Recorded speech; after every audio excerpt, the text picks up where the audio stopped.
alaykum. Mana xudo xolasa bizda yangilik kafelniklar rodmish pakilovka ishlab chiqarish uskunalarni pol avtomat qilib qo'ydikki, dozator tarozi ham qo'yib qo'ydik, kilogrammini tortadigan qilib. Bu uskunalarimizga shunday qopib tiqishadi endi shogirdlar. Mana, bitta qopib tiqishadi, pastda pedal bor, yoqda bitta bosib qo'yib yuborishadi, bo'ldi. O'zi ishga tushib qoplab qo'yadi. Kimga shunaqangi uskunalar kerak bo'lsa, ekran tagida raqam qoldiramiz. Bu uskunalarda Farg'ona viloyati Uchko'prik tumanida ishlab chiqarilyapti. Bu uskunalarimizni butun dunyo bo'ylab dostavka qilishimiz mumkin. Faqatgina dostavka pulini o'zlari to'lashadi. Hozir bu tayyor bo'lgan apparatimiz Bishkekka qarab yo'l olyapti. Bishkekda Aziz do'stimizga 3 ta stanok berganmiz. Bu 4-si, 4-hafta liniyamizni polni avtomat qilib yurg'izib beryapmiz.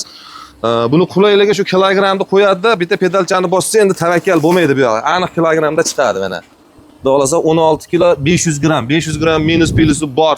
Ko'payib ketish, kamayib ketish bor. Qopda ham yozilgan bu. Haqiqatchasiga mana yozib qo'yilgan, ko'rsating, bu kam ko'p bo'lib qolsa, hech kimga diniy tomondan ham nima bo'lmaydi. Hammasi ogohlantirish bo'yicha qoplarda yozilgan bo'ladi.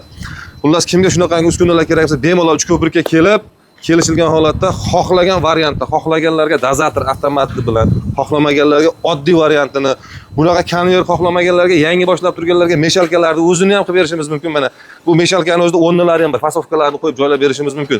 Bu uskunamiz soatiga 2 tonnagacha mahsulot chiqargani mo'ljallangan bo'lib, xohlaganlar 1 tonnasini ham olishi mumkin o'zlariga. Uskunamiz soatiga 2 tonna chiqazadi. Bularga yangiliklarni qo'shib boryapmiz. Hali narxini qo'shganimiz yo'q. Xudo xolasa kelarasizlar, chiroyli qilib narxini kelishtirib tayyorlab beramiz. O'zimizga qanday istasak sizlarga ham xuddi shunday tayyorlab beramiz.